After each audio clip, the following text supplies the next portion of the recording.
Hi, I'm Marcia Lehman and I'm a Knox County Master Gardener. Today I'm at the home of another Master Gardener, Corey Holmes, who has a Japanese maple to be pruned. And part of the issue here is where it's planted and the fact that now that it's growing, it's been in about 10 years, it comes out and scrapes the side of her car. So we need to do a little pruning to clean that up.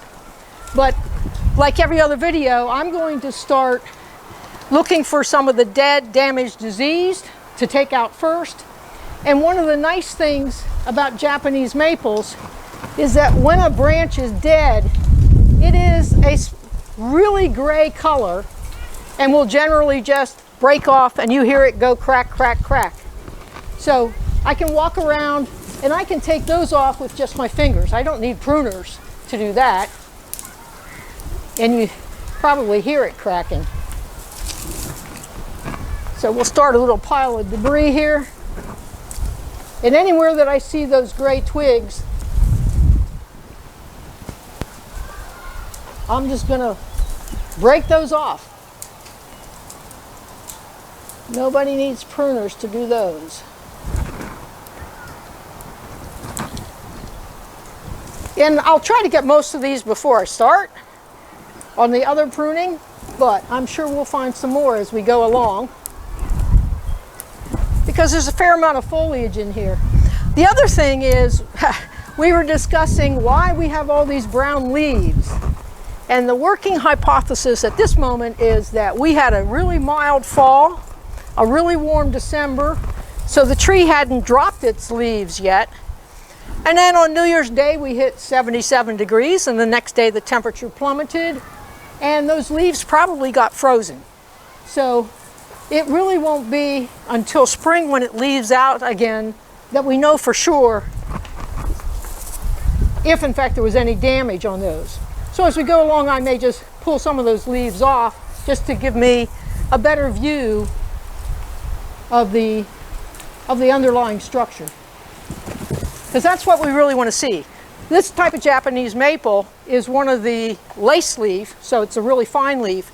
And we want it to come out and kind of drape down, kind of like a series of fans.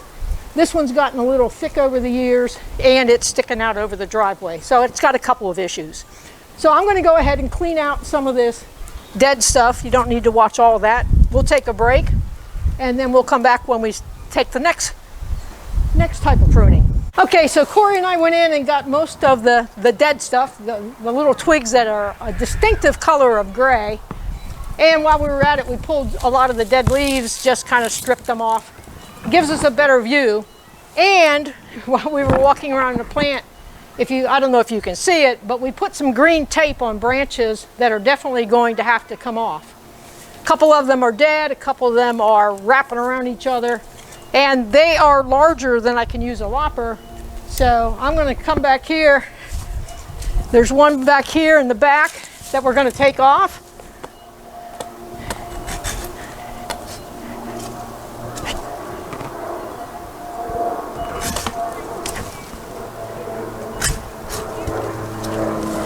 It's not a real easy place to work. Here we go.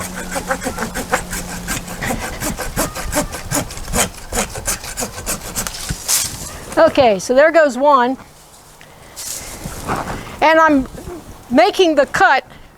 You may not see me, but you can hear me. I'm making the cut at the branch collar so it has a better chance of healing over. That means that it looks like there's just a short, maybe quarter-inch stub, but that branch collar tissue is what will close over and seal the wound.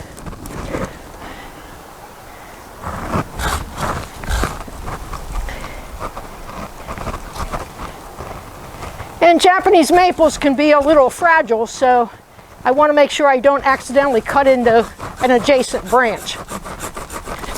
So I can't whack on this like I might if it were a crepe myrtle. So there's two that we decided to take off. We've got one in here.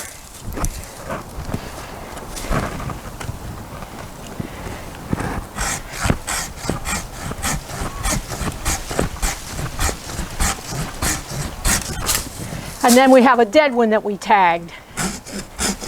And it just sounds different when you cut dead wood. There we go. So we're going to pause for a little bit. We're going to walk around our assessment, maybe tag a couple more. And then we'll come back and show you which ones we're going to cut. Okay, so we've been pruning away on this, and a lot of the cuts we made from the front, and you didn't really want to see our backside while we were pruning. So right now, I'll zoom in to where Corey is pointing to a rather substantial pruning cut that we made. And now what we're debating is whether or not to take off another branch that kind of curls out, has a great big S in it,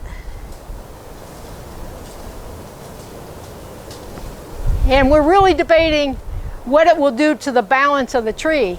The tree was not exactly even on the right and left sides to start with, and it is still probably as balanced as it was before, but we think we're going to take off at least part of that, so we'll do that in a couple of steps.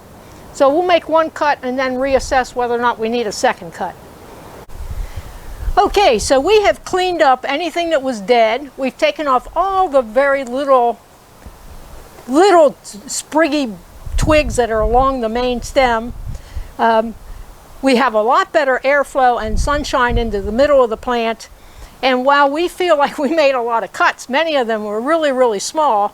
And let me just scroll over here to the side and show you our pile of debris, which is nowhere as near as what you might have thought, considering how much time we spent pruning off some branches. So we took 3, maybe 4 branches that were 3/4 of an inch or larger. And then we just took lots and lots of itty-bitty little sprigs, anything that was crossing, anything that was growing back into the center. And so now it's just time to stop, let this thing leaf out, grow over the summer, and next year it'll be a very minor pruning job. So I think the key with Japanese maples is get them in the ground, get them established, and do a little bit of pruning each year. They've got a small pruning budget, which is how much you can take off each year, because they are a slow growing tree. But a little bit of annual maintenance, and then you don't have to do a great big job. In Corey's case, this tree came with a house, so lots of homeowners have that same experience where they buy a house and the plants didn't get the attention they needed, and now we're playing catch up. But we're satisfied with this job. Hope you learned something from it today. Thank you for joining us.